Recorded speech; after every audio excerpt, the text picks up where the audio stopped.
Oh, hey, don't mind us. We're just sweeping over here. Just sweeping. You know, because, you know.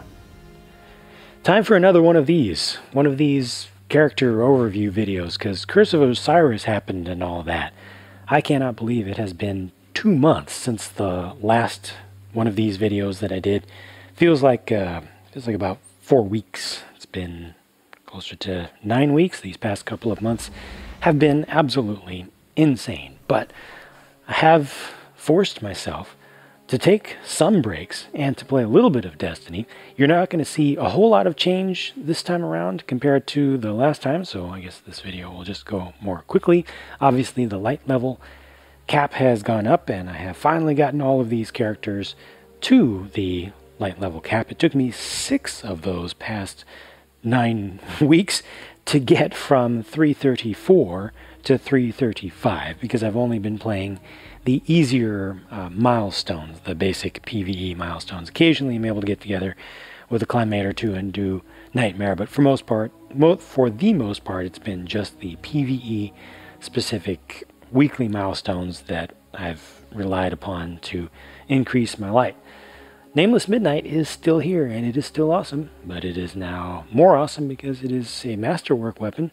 The little additions that we get from Masterworks, you know, the little perks are weak except for the creation of the orbs. I love the creation of the orbs. That really helps to advance the gameplay a good deal, because you can use those supers far more frequently, especially if you have more than one person using Masterwork stuff.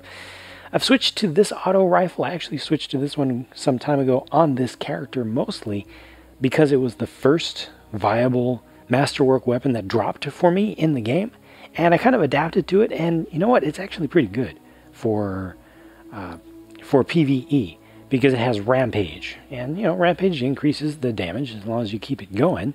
That's helping you to kill more things more quickly, and it has decent stability. 600 rounds per minute. You know, a lot of folks prefer the 450, and I prefer 450 also, still in PvP. In PvE, I've been happy with the 600s for quite some time, and this is, I mean, it just has good stability, good reload, a lot of good things, so I'm happy with that. The colony is ridiculous. It's so ridiculous, especially in PvP. Most of my heavy weapon kills in PvP have been with the colony for obvious reasons. But it's just a fun thing. It's also still useful in PvE, but not as much. You know, it's more useful in limited situations there. I also got my masterwork work done on the curtain call and my sword. Wow, not one single kill yet with this sword since I upgraded it to masterwork. That's been quite some time. Yeah, I guess since I got the colony, I haven't been using swords very much at all. I previously used them mostly in PvP, in the Crucible, but I'm just surprised to see the 0 there. I didn't even realize that. Curtain Call remains very viable. It and the Raid, you know, rocket launcher, obviously, but you know, very, very similar. There's also one other Suros rocket launcher that has the cluster bombs, but it's not as good. It doesn't fire as quickly. There's a lot more delay between the pull of the trigger and the actual blast of the warhead out the tube. I'm going to play with this thing a little bit more just for the fun of it. But beyond that, oh yeah, so the last time I logged in, which was just the evening before the recording of this video, I went ahead and masterworked out my legendary armor pieces just cause, and I got lucky enough to be able to maintain the stat numbers that I like, or within the range that I like. Mobility 3 I do not like. It's just too sluggish strafing with 3. 4 is comfortable. Above 4 is just a luxury, so I just keep things here. Resilience 4, you know, I was liking Resilience 5 before, but I've kind of appreciated the shift over to Resilience 4 with the Recovery 9.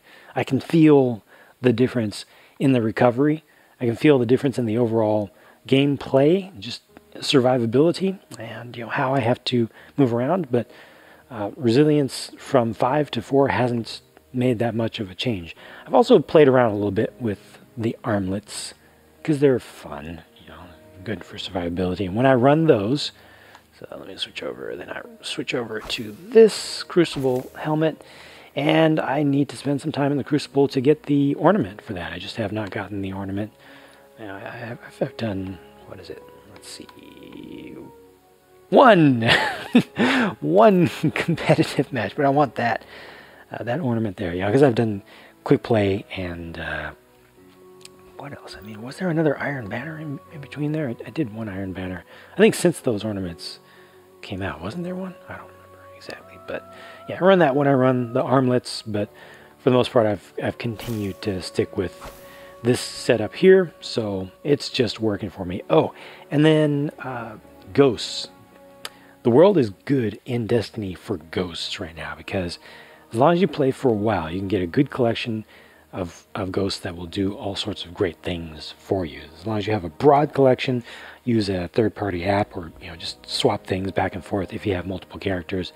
And you know, this is my Nessus shell. You know, this is one of my 2 strike shells. And let's see, this is the other one. Yeah, for when Faction Rally is going, I can use this one. One of my 2 EDZ ones. I think I have another EDZ one that's better than this. Segura's shell is awesome. It's too bad it's only useful on Mercury, but gosh, it helps with those collection quests and such. I'll come back to that screen in just a second. Let me go ahead and move on to my new secondary character. It's my old tertiary character. I actually use my Titan now more than my PVP lock, because like I said, past couple months I have not been able to play much at all, and I've not been able to play much PvP in particular. I've only gotten call to arms on, I think, one character maybe 2 weeks in the past 9 weeks or so. Got this guy. Happy about that. Oh yeah, I forgot to show you.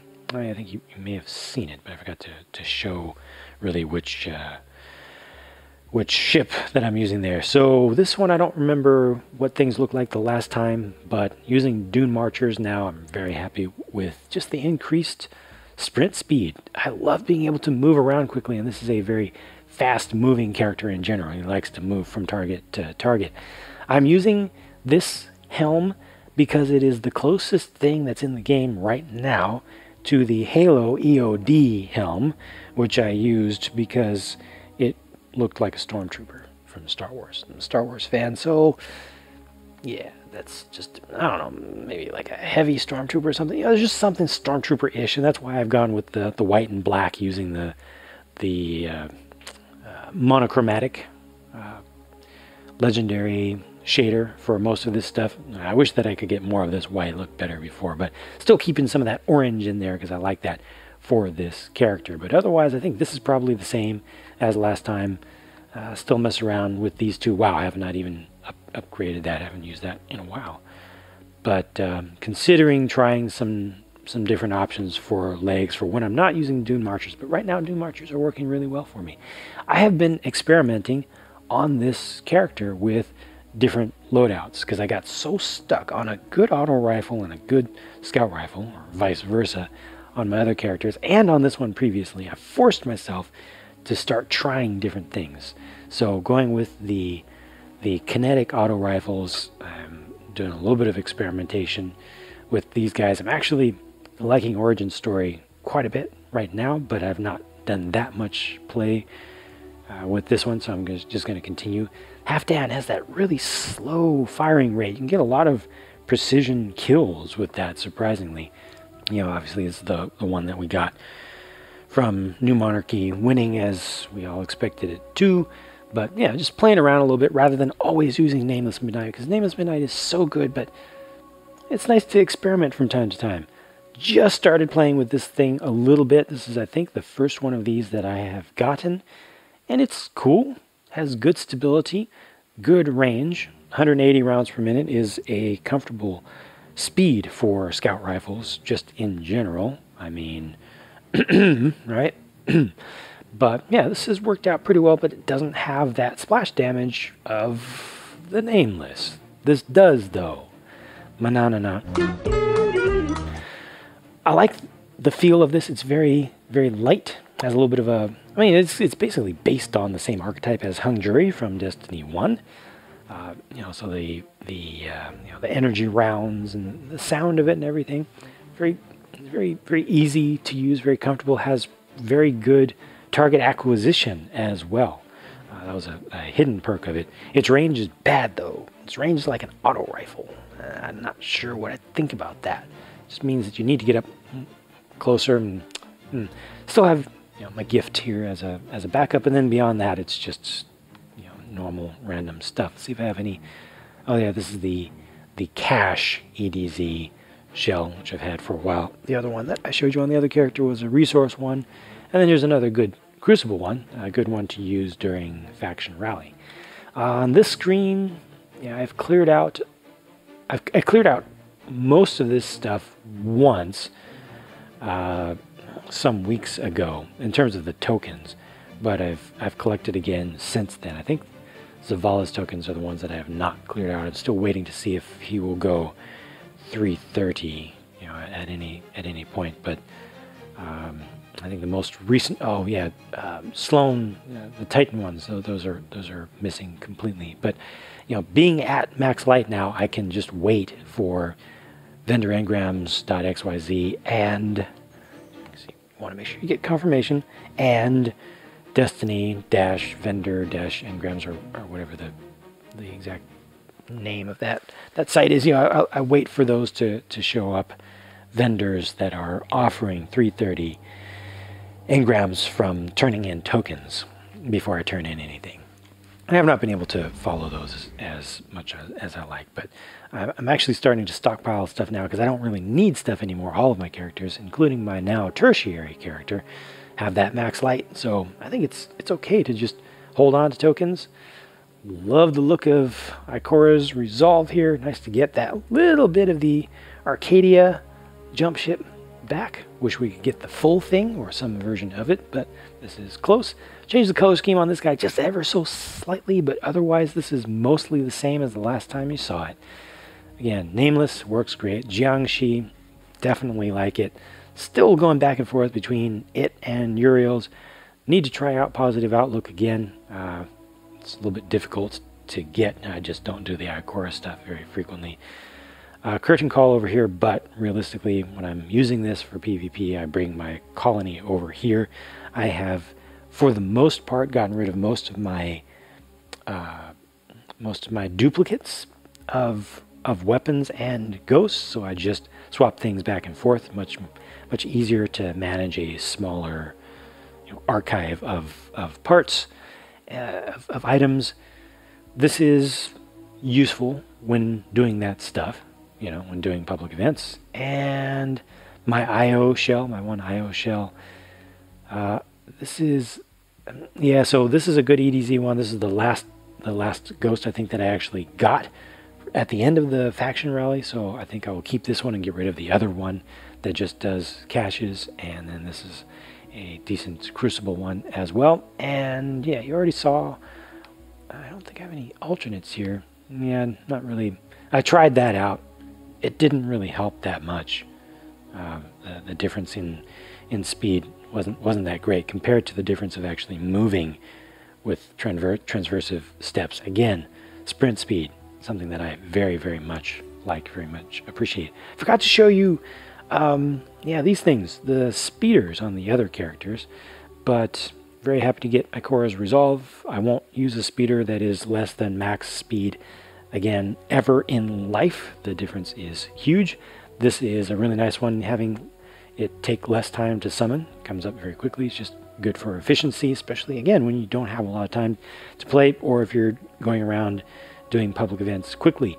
I got 3 of these though. This is one thing that I do have in triplicate, one on each character with the different color schemes for my respective characters. This is very much like the Amethystine. Amethystine was a ship that was sold by Eververse. I don't remember, a while back. I think it was in the first round in the first season, and it looked really good. But I actually like the lines on this one, the paint applications, how those end up working out. So eventually I might swap this over, or one of these over, to be my primary on my main Warlock. However, my main Warlock is the only one that has right now that Gall transmat, what do you call that, theme effect? Yeah, transmat effect. And I'm not going to get rid of that because it's awesome. So I'm going to continue to use that, and that's just it. So not a whole lot of change. Some good experimentation going on with the Titan, but things that work really well, I will just continue to use. This is amethystine here, so you see it has a little bit of a different different arrangement of pattern on it. But stuff like Nameless Midnight and a good mid-range auto rifle in that secondary position, it's just difficult to do better than those for me, for how I like to play. It just, I guess, why fix something that's broken? Here's the other with the exact same first season Iron Banner setup. I'm not even going to do Iron Banner for season 2. There's just no reason for me personally. You see that I did spend a little bit of money on the Eververse because I really wanted this. It's just a beautiful thing. So yeah, I went for it. But yeah, that's it. That's where I'm at for right now. Things will continue to progress slowly for a while for me in Destiny. I've gone back and forth between other games. Started to open up Halo 5 a little bit more again recently, but mostly just working. So that's just how it's going to have to go for a bit. Just wanted to share where things were at with this character. Thank you guys for watching. Thanks for asking for more updates on these. Hopefully I can do these with a frequency that y'all are happy with. And I'll talk to you again as soon as I can. Bye for now.